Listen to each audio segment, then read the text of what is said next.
it's Tahara. Welcome back to my channel, and I'm doing another one of my insight books. That's kind of what I'm calling these, I guess. I already did a video on the series to get you as a whole. I can't talk today. To give you a feel of the whole series, but now it's time to just talk about one book. I've read this so many times. I know it so well. Probably because it is kind of an easier book, but also because I love the storyline, the characters, the friendship between the main characters. I read more for friendships than romances, even though I do love a good romance. Well, I don't love. Okay, I put that wrong because I don't like romance. I like a good. How should I put this? A good couple in a book, but it can't center around the couple, because then I won't like it, because it'll be too romancy for me. I can't do just pure romance. I can't. It's too boring. But I do like couples in them, you know.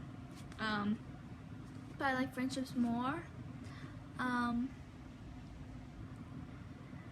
They don't get that much into couples on this book. I mean, there's the couples you see from Monster High, Dracula and Claude, Cleo and Deuce, Laguna and Gil, but they're not the main characters of these stories, so you don't really get into their relationships that much. Rochelle, the main character Rochelle, does have a boyfriend in the first book, but they're doing long distance and you don't even get to meet him. They just mention him, and she does get a crush on Deuce, Cleo's boyfriend, which makes her upset because one he's taken and one she's taken. Sai does have a crush on Rebecca throughout the movie, but I think Venus is the only one that doesn't really ever have a crush or have someone have a crush on her. But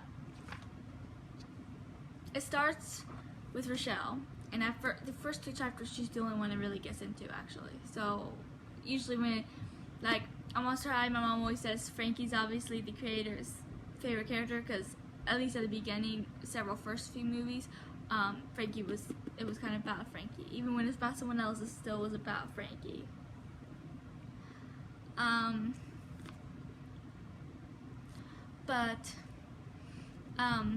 So it kind of shows that maybe Rochelle might be her favorite. Rochelle's my favorite, that's for sure. But it shows her arrive in school, and then she's learning things. She gets a tour, and then she finds out her dorm, which is where you meet Venus. And I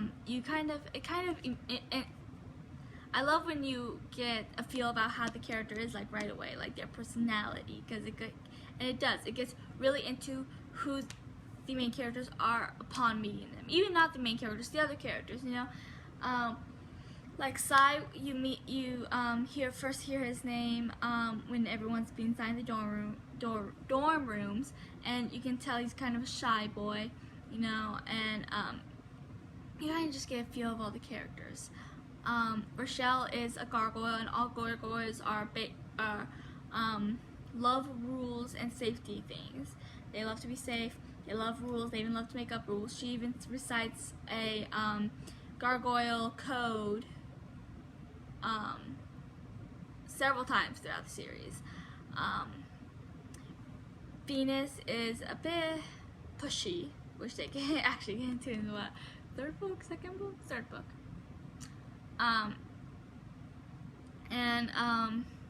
She doesn't really have a filter, I guess you can say. She kind of just says it how it is.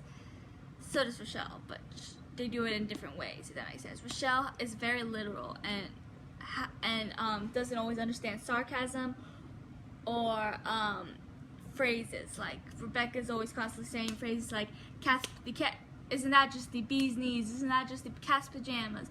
And that confused Rochelle a lot at first. You know, she figures out that they aren't real, that they're just something you say, but there's no actual cat pajamas or anything. And Rebecca is very flighty. She doesn't have an internal clock. She's always late, and she's also an extreme optimist. Rochelle, being a gargoyle, is she's not pessimist. She's a realist. She knows how things are, and she can't be optimistic because she knows the statistics of everything. And then Venus is kind of in between. She's not an optimist like Rebecca, but she's not. But sometimes she can be hopeful, which is something Rochelle can't if she knows that things are not going to work out, or not. No, that's not the way to put it. Like if she knows the statistics, the analyst of something, like the percentage of how much, I guess, I don't know how to put that. But anyways, so they all meet, they all start going to school, but they go to the first assembly, and the first time they meet, and then, I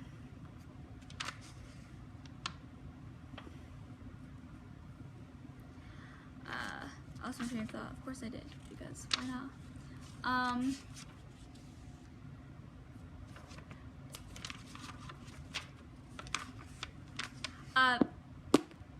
They first start at school at the same time a new teacher starting.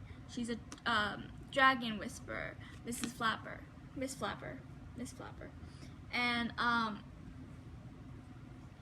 she's very formal, very stylish, and keeps her posture, I guess you can say.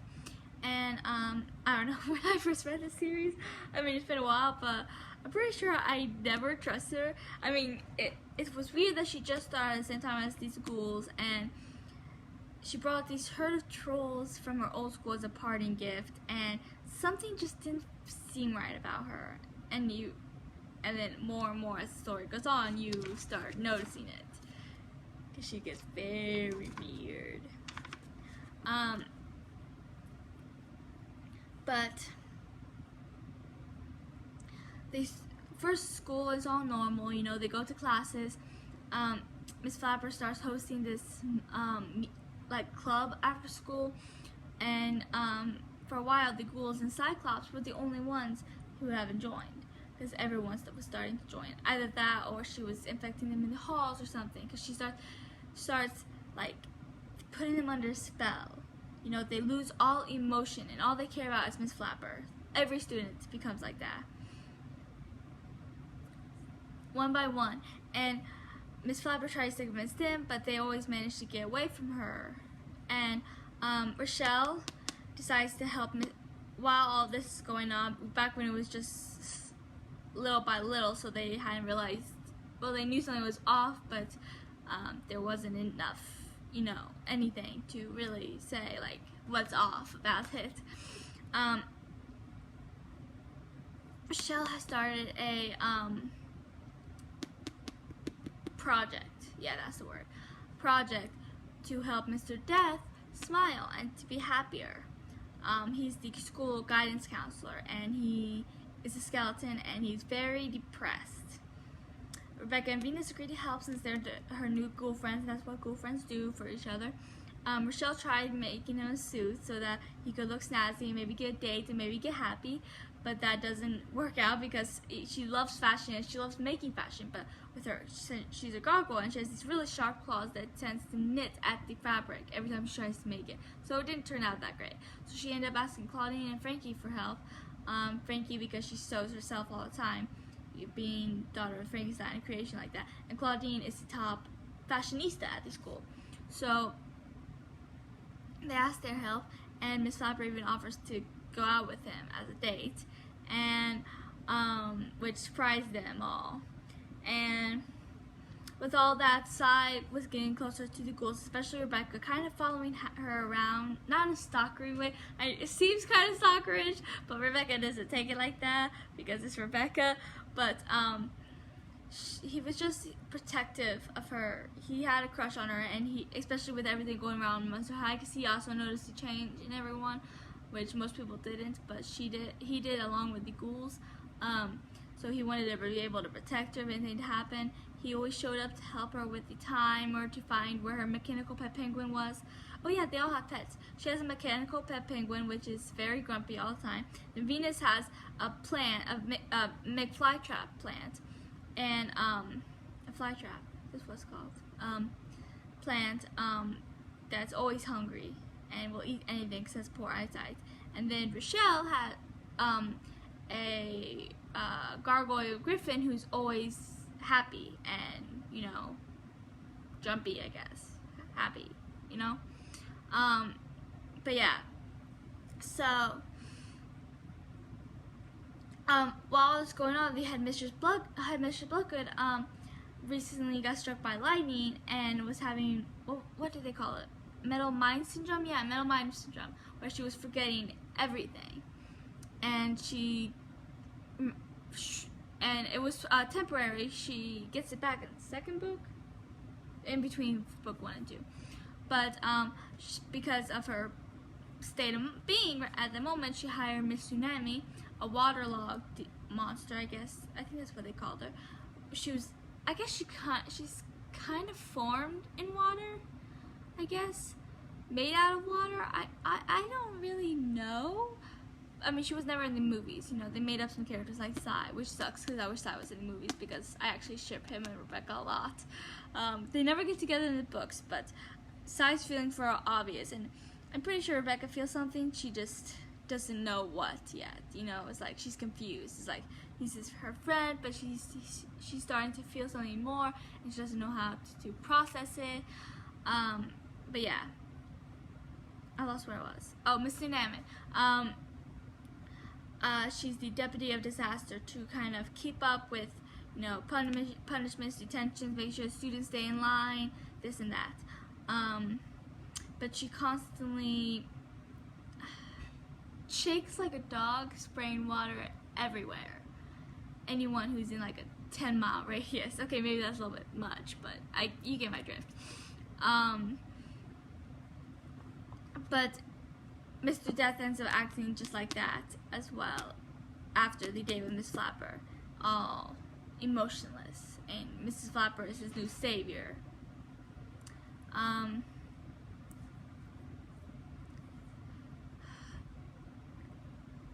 Else where I was. And everyone started calling her the Flap as well.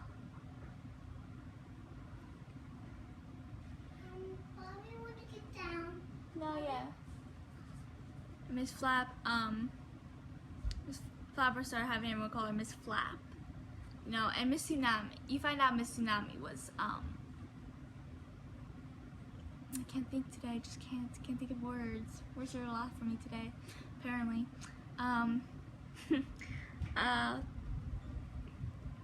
She starts, it's like,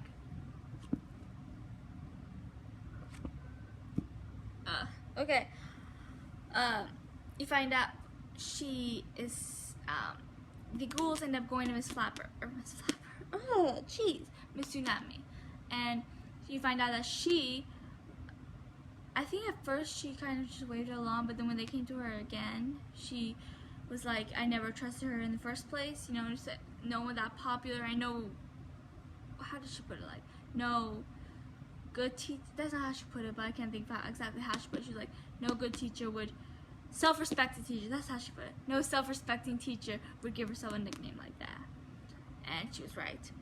And Miss Tsunami decided to check it out, and then the ghouls inside decided to wait in the, on top of the school, not on the roof, but like a bell tower. Yeah, the bell tower, where the emergency bells for, which they never really had to use before.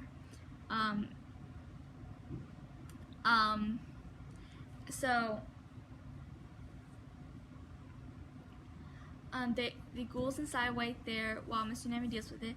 When the bell rings, the emergency bell, and they go to the auditorium, and Headmistress Bloodgood says, with her state of being, no, it wasn't because of her state of being.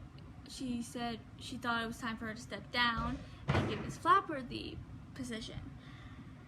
And Miss Tsunami was now under Miss Flapper's spell, of course, because the adults are pointless in any story, isn't that right? It's always the kids or teenagers or whatever, unless the main characters are adults. But a lot of times when the main characters are teenagers, the adults are useless, and the kids have to do it because the adults, they don't listen, and which you find out in more books, they just don't listen to these schools even though they know what's going on.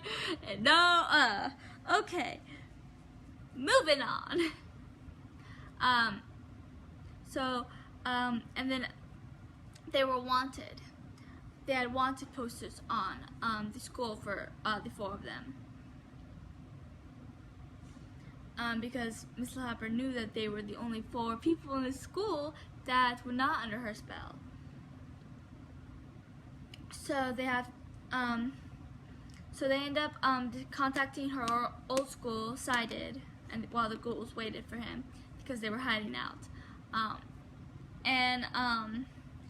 They find out that she wasn't a dragon whisperer at all, a monster whisperer, and they told him to find the school's cryberry. It's different in every school, and it's very small, and but holds a lot more information than a regular library.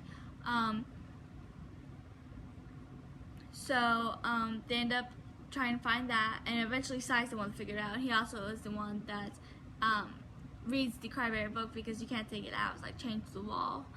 So he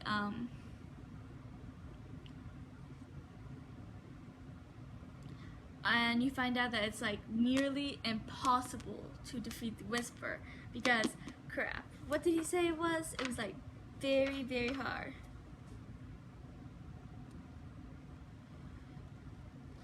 Okay, you have to, like, what did he have to? Okay, here it is. In order to break the hold, the Whisper must swallow 1 teaspoon of ground furnished bush, while a recently zombified snake is wrapped around the neck. I have to admit that does sound a bit tricky, Rebecca stated honestly. Wait, there's more, Sai said with a Mr. Death worry sigh. It must take place at exactly midnight. Well, I see what you meant by near impossible, Venus relented. Unfortunately, it's our only option. So yeah, that's what you have to do to break the Whisper. And it was Dance the Lively Dead, so they just, which is a school dance. And they decided that that was the perfect time to do it. They dressed up at the vampire theater costumes to pretend to be werewolves, and they almost got caught, but luckily one of the trolls, who was also warned Venus early on and then warned the other girls as well later on, was still not under her spell, so he covered for them basically, and they were able to get away with it.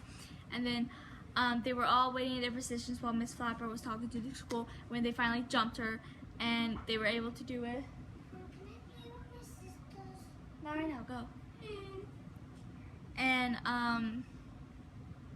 what was I saying? So they were able to do it, yes. At first nothing happened, and they were like, oh my gosh, did we make this worse? They were like, no, zombies is not the right word. They were like statues. They were just completely still. Not sure. And then finally they were all waking up, and had no idea what had happened. And so the ghouls aside took them to the vampire theater where they explained everything from beginning to end. And then Miss Flapper ends up going down in a fit of tears saying, oh my gosh, I was under a spell too, blah blah blah. I hate Miss Flapper. And everyone was like, oh, poor Miss Flapper, she's a victim just like us because they're all so naive. They are. I mean, seriously, I swear. I mean, probably Rochelle and Venus might be and Tsunami might be the only people in the entire school who isn't that naive. And maybe Sai. Sai's realistic. Not as much as Rochelle, but he is. And he's really smart. Rebecca's smart too. She's just more naive and optimistic. Now that a lot of optimistic people are naive too, I know, because I'm optimistic, but I'm not naive, you know. But she's both. And, so Rochelle being a gargoyle is very I kind of went through this already. She just it even mentions that Rochelle was more worrisome than the others when they were on their way to defeat Miss Flapper at the dance, because she knew the statistics of them were pretty low. The other ones didn't know these statistics, and Rochelle didn't bother them with them, like she usually does, because she's like, you have the right to know, so I have to say it. But this time, I guess she didn't want them to be as scared as she was, because then if they were all scared, then yeah, they were gonna fail. But yeah, they were able to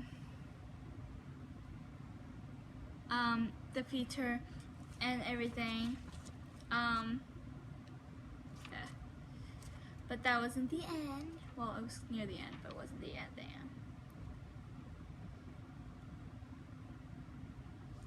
Their classes had to start up again. They all had to study hectically to catch up or whatever. And then on the epilogue, 2 months later, when everyone had forgotten about the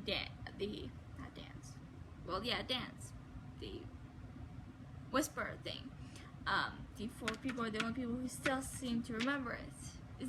It's not that they forgot, it's that they seem like they forgot. You know, it's like they won't talk about it. It's like it never happened.